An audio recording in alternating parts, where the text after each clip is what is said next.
Public school की online कक्षा में आपका स्वागत है। देखिए, अपन विश्व की प्रमुख जनजातियां पढ़ रहे थे और इस पाठ में दोनों के प्रश्न आएंगे। अपन ने पहले चर्चा की थी और जनजातियों में देखें तो अपन इससे पहले 3 जनजातियों के बारे में पढ़ चुके हैं। पहली अपन ने एस्किमो के बारे में पढ़ी थी विश्व के संदर्भ में, दूसरी अपन ने बुशमैन पढ़ी थी जो भी विश्व के संदर्भ में थी, और कल अपन ने तीसरी भारत के संदर्भ में पढ़ी थी भील जनजाति। आज देखिए अपनी चौथी जनजाति है गौंड जनजाति, जो अपनी चौथी मुख्य जनजाति। इसका देखें तो भारत के संदर्भ में अपन अध्ययन करेंगे। देखिए गौंड जनजाति भी देखें तो विश्व का तीसरा बड़ा जनजातीय समूह है, यानी तीसरी बड़ी एक जनजाति का समूह ये है। और इसका अध्ययन अगर भारत के क्षेत्र में देखें तो ये भी भारत में देखें तो दुर्गम और जो पहाड़ी क्षेत्र हैं, यानी जो पर्वतीय क्षेत्र हैं, उनमें निवास करती है। और मुख्यतः देखें तो मध्य प्रदेश, छत्तीसगढ़, झारखंड, तेलंगाना, महाराष्ट्र, इन राज्यों के जो पहाड़ी या उच्च भूमि वाले क्षेत्र हैं वहाँ गौंड जनजाति का क्या पाया जाता है, निवास क्षेत्र पाया जाता है। जैसे सतपुड़ा की पहाड़ियाँ हैं, मैकाल पर्वत है छत्तीसगढ़ में, बस्तर की पहाड़ियाँ हैं, ये जो देवगढ़ उच्च भूमि है यानी ऊंचा और जो पठारी क्षेत्र है या जो भारत का पर्वतीय क्षेत्र है, इन क्षेत्रों में जनजाति क्या करती है, निवास करती है। तो इनके निवास क्षेत्रों के नाम आपको ध्यान में रखने का छोटा प्रश्न आए कि गौंड जनजाति के निवास क्षेत्रों में क्या लिखे, नाम लिखिए। तो भारत के मध्य प्रदेश, छत्तीसगढ़, झारखंड, तेलंगाना और महाराष्ट्र राज्यों के पहाड़ी और उच्च भूमि वाले जो पठारी क्षेत्र हैं वहाँ ये जनजाति क्या करती है, भारत में निवास करती है। ठीक है। उसके बाद देखें इनके आर्थिक क्रियाकलाप हैं। अपन ने जनजातियों में पहले पढ़ा है कि जनजातियों का मुख्य क्रियाकलाप क्या होता है, क्योंकि जंगलों में रहते हैं, पर्वतीय भागों में रहते हैं, तो भोजन संग्रहण और आखेट करना क्या इनका मुख्य क्रियाकलाप है। या आदिम ढंग से क्या करते हैं, कृषि करते हैं, और कृषि के साथ साथ क्या करते हैं, पशुपालन का कार्य भी करते हैं। तो गौंड जनजाति है वो भी क्या करती है, पहाड़ी भागों में रहती है, पर्वतीय भागों में रहती है, और पहाड़ी भागों में जो कृषि करते हैं वो झूमिंग कृषि करते हैं। अपन ने कल भी चर्चा की थी भील जनजाति में भी कि झूमिंग कृषि में वही 2-3 साल एक जगह खेती की और उसके बाद उस भूमि को पड़ते यानी खाली छोड़ दिया जाता है, और जैसे उसमें उपजाऊपन आता है उसके बाद दोबारा क्या कर देते हैं, कृषि करना शुरू कर देते हैं, और दूसरे स्थान पर क्या कर लेते हैं, कृषि करना शुरू कर देते हैं। तो इस प्रकार की कृषि को यहाँ पर दिप्पा और क्या कहते हैं, पेंडा कहते हैं, यानी पढ़ा था अपन ने। ये अलग अलग कृषि के नाम हैं, यानी मध्य प्रदेश में देखें तो दिप्पा, और छत्तीसगढ़ के जो भाग है उसमें इसको क्या कहा जाता है, पेंडा कहा जाता है, यानी स्थानीय नाम है। अपन ने कृषि वाले पाठ में पढ़ा था। तो ये क्या, यानी पहाड़ी भागों में देखें तो इस प्रकार की कृषि को दिप्पा या पेंडा कहा जाता है, यानी छत्तीसगढ़ और मध्य प्रदेश के जो पहाड़ी क्षेत्र हैं उन भागों में क्या होती है, झूमिंग कृषि होती है, और इसे स्थानीय नामों से दिप्पा या पेंडा के नाम से जाना जाता है। यानी जो अपन ने पढ़ा था चिमाता और दजिया कल भीलों में, उसी प्रकार की क्या होती है, इसमें कृषि की जाती है। और कृषि का प्राचीन तरीका है, पहाड़ी भागों में देखें तो ज़मीन में ये क्या कर देते हैं, लठ वगैरह भी जो लकड़ी के होते हैं वो डाल देते हैं, जिससे भूमि में पर्याप्त क्या रहती है, नमी बने रहती है, क्योंकि पहाड़ी क्षेत्र है और भूमि का कटाव, जो मिट्टी का कटाव इसमें न हो। तो इस प्रकार के भी क्या करते हैं, उपाय करते हैं। तो आर्थिक क्रियाकलाप में आपको ये ध्यान में रखना है कि दिप्पा और पेंडा क्या है। तो गौंड जनजाति द्वारा पहाड़ी क्षेत्रों में जो की जाने वाली झूमिंग कृषि है उसको स्थानीय नाम से किस नाम से जाना जाता है, दिप्पा या पेंडा के नाम से जाना जाता है। मध्य प्रदेश और छत्तीसगढ़ के जो पहाड़ी क्षेत्र हैं उसमें इसको दिप्पा या पेंडा कहते हैं। उसके बाद देखिए आखेट भी करते हैं, क्योंकि अपन ने पढ़ा था कि जो भी जनजाति हैं उनका मुख्य कार्य क्या होता है, जंगल में जानवरों को शिकार करना और उनसे अपना भोजन प्राप्त करना। अब भारत सरकार ने रोक भी लगा रखी है कि इस प्रकार का जो शिकार है उसको क्या किया गया, प्रतिबंधित किया गया। लेकिन कुछ क्षेत्रों में जनजातियां देखें तो आज भी क्या करती हैं, पहाड़ी क्षेत्रों में शिकार वगैरह करने में क्या है, संलग्न है, और शिकार करके क्या करती हैं, अपना भोजन प्राप्त करती हैं और वो जो आजीविका उसको क्या करती हैं, चलाती हैं। उसके बाद देखें इनका भोजन। देखिए भोजन देखें तो भोजन में इनका एक भोजन है कोदू और कुटकी, यानी स्थानीय अनाज है जिसको ये मुख्य खाद्यान्न के रूप में काम लेते हैं। यानी एक अनाज का नाम है जो ये काम में लेते हैं, यानी कोदू और कुटकी। ध्यान में रखना के छोटा प्रश्न आता है कि कोदू और कुटकी किस जनजाति का मुख्य भोजन है, तो किसका है, गौंड जनजाति का मुख्य भोजन है, यानी स्थानीय भोजन है ये, जिसका एक नाम है विशेष। इसी जनजाति वाले क्षेत्रों में क्या करते हैं, ये अनाज के रूप में या खाद्यान्न के रूप में क्या लेते हैं, खाने के रूप में काम में लेते हैं। तो ये कोदू और कूट की ध्यान में रखना है, इनका क्या है, स्थानीय भोजन है, यानी इसी स्थान पर क्या होता है, इनको प्राप्त होता है और जिसको ये खाने के लिए क्या लेते हैं, उपयोग में या काम में लेते हैं। तो कोदो और कुटकी देखें तो इनका स्थानीय अनाज या मुख्य क्या है, खाद्यान्न है जिसको ये उपयोग में लेते हैं। और कोई उत्सव वगैरह होता है जो अपन ने पढ़ा था, तो ये चावल बनाकर भी क्या करते हैं, खाते हैं। कोई प्रतिभोज होता है, कोई उत्सव होता है, तो उस समय क्या करते हैं, चावल वगैरह ये बनाते हैं और खाते हैं। तो ये इनका भोजन। उसके बाद देखिए इनके वस्त्र और आभूषण।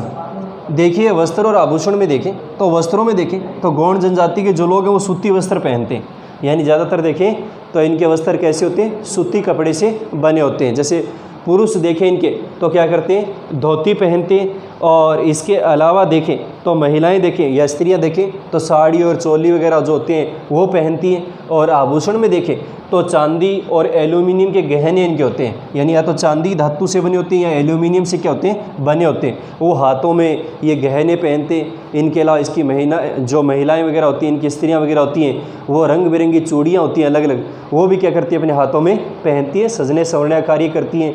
गोदना गुदवाना भी इनमें प्रथा पाई जाती है, रिवाज होते हैं। और ये सकून जो होता है उसको भी क्या लेते हैं, गंभीरता से लेते हैं। तो ये इनके क्या हैं, मुख्य वस्त्र और आभूषण हैं। तो ध्यान में रखना है, कई बार वही प्रश्न आएगा 2 नंबर का पाठ ही पूरा, यानी वस्त्र या निवास गृह के आधार पर दो जनजातियों में कई बार क्या आती है, तुलना करनी आ सकती है। यानी पूरा बड़ा प्रश्न नहीं है ऐसे कि गौड़ जनजाति के निवास क्षेत्र, आर्थिक क्रियाकलाप, आखेट, भोजन, वस्त्र और निवास गृह का क्या कीजिए, वर्णन कीजिए। छोटा प्रश्न आएगा इसमें। तो वस्त्रों में ध्यान रखना है, सूती वस्त्र पहनते हैं, पुरुष धोती बांधते हैं, स्त्रियां देखें तो साड़ी चोली वगैरह पहनती हैं। और इसके अलावा देखें तो चांदी और एल्यूमिनियम के गहने पहनते हैं, रंग बिरंगी जो अलग अलग डिज़ाइन के होते हैं, चूड़ियाँ भी पहनती हैं इनकी। और गोदना गुदवाने की प्रथा या जो रिवाज होती है वो भी इनमें पाई जाती है। उसके बाद देखिए निवास गृह, यानी इनके जो घर होते हैं वो किस प्रकार के होते हैं। देखिए ये पहाड़ी क्षेत्रों में रहते हैं, तो इनके घर क्या होते हैं, काफ़ी दूर दूर छोटे छोटे समूह में रहते हैं। जैसे इनके घर होते हैं उसको नंगले अथवा पल्ली कहते हैं। छोटे छोटे गांव का समूह क्या होता है, नंगले अथवा पल्ली कहलाता है। जैसे अपन ने ग्रामीण दिवस में भी पढ़ेंगे, पढ़ा भी था, एक प्रकार होता है पल्लीकृत अधिकांश या नंगल जिसको कहते हैं। यानी गांव का ऐसा समूह है जिसमें घर क्या होते हैं, 4 या 5, यानी जिसको अपन ढाणी कह सकते हैं, यानी 5 या 10 गांव जो घरों का समूह हो सकता है छोटा, उसको ही क्या कहते हैं, नंगले अथवा पल्ली कहते हैं। तो छोटे छोटे क्या होते हैं, इनके गांव के समूह होते हैं और उसमें ये जनजाति क्या करती है, निवास करती है। और आवास बनाते हैं ना, तो उस स्थान पर ये मतलब शगुन वगैरह भी निकालते हैं। जैसे अपन निकालते हैं ना पहले शगुन वगैरह निकालते हैं कि इस जगह ये घर बना रहे हैं तो इनके लिए शुभ रहेगा या अच्छा रहेगा। तो शगुन को जो होता है ना उसको क्या लेते हैं, काफ़ी गंभीरता से लेते हैं। तो उसके बाद ही क्या करते हैं, अपना आवास वगैरह ये बनाते हैं। और जब आवास वगैरह बनाते हैं तो पशु बलि भी देते हैं, नहीं जो मुर्गा वगैरह होता है और इनके पास पशु होते हैं, बलि का मतलब उसकी हत्या करते हैं, किसी देवी देवता जो इनकी स्थानीय होती है उसके नाम पर क्या करते हैं, उसकी बलि दे देते हैं। इस प्रकार का रिवाज भी इनमें पाया जाता है। तो निवास गृह में इतना ही ध्यान रखना है कि इनके छोटे छोटे 4-5 घरों का क्या होता है, समूह होता है गौड़ जनजाति में। और पहाड़ी क्षेत्रों में देखें या पर्वतीय क्षेत्रों में देखें तो इस प्रकार के क्या बनाते हैं, अपने ये आवास बनाते हैं। और इसको नंगले अथवा पल्ली और छोटे छोटे गांव का क्या होता है, इनका समूह होता है। उसके बाद देखें तो इनकी देखिए समाज और संस्कृति। देखिए समाज और संस्कृति में देखें तो इनका पितृसत्तात्मक परिवार होता है, यानी पिता प्रधान समाज ये कह सकते हैं। और जो पुरुष होता है वो समाज का क्या होता है, मुख्य होता है, सबसे बुजुर्ग पुरुष, यानी जिसकी आयु सबसे अधिक होती है, उम्र में सबसे बड़ा होता है, वही क्या होता है, समाज का प्रधान माना जाता है, जिसको पुरुष प्रधान कह सकते हैं या पिता प्रधान समाज कह सकते हैं। यानी बुजुर्ग परिवार जो पुरुष होता है उसका क्या करते हैं, समाज में काफ़ी ये आदर करते हैं, उसका कहना मानते हैं। और पिता की अगर मृत्यु हो गई तो उसके बाद उसकी जो अचल संपत्ति होती है वो क्या करते हैं, अपने पुत्रों में बांट दे देते हैं। और इसमें समाज और संस्कृति विवाह वगैरह भी दे रखे हैं, अलग अलग प्रकार हैं, पर्ण विवाह, सेवा विवाह, देवर विवाह, विनिमय विवाह। ये तो इस प्रकार के विवाह के प्रचलन भी इस जनजाति में पाए जाते हैं। तो ज़्यादा को इसमें समाज और संस्कृति में ध्यान में नहीं रखना है। और एक बात ये ध्यान में रखनी है कि गाँव के पुजारी या जो पुरोहित होते हैं उसको क्या कहा जाता है, देवारी कहा जाता है। यानी इनके जो गांव होते हैं गौड़ जनजाति का, उसका जो पुजारी होता है या जो पुरोहित होता है उसको स्थानीय भाषा में क्या कहते हैं, देवारी कहते हैं। तो ये छोटा प्रश्न कई बार आता है कि गौड़ जनजाति में देखें तो गांव के जो पुजारी होते हैं या जो पुरोहित होते हैं उसको क्या किस नाम से जानते हैं, देवारी के नाम, वो देवारी कहा जाता है। तो ये इनकी क्या होती है, समाज और संस्कृति होती है।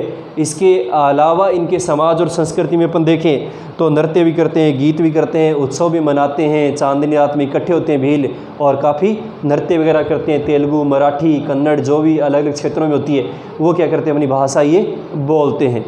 और आधुनिक संस्कृति से संपर्क देखें तो पिछले 30 वर्षों में इनका संपर्क धीरे धीरे बढ़ा है, मतलब जो आधुनिक संस्कृति आ रही है उससे और लोगों से इनका संपर्क धीरे धीरे बढ़ा।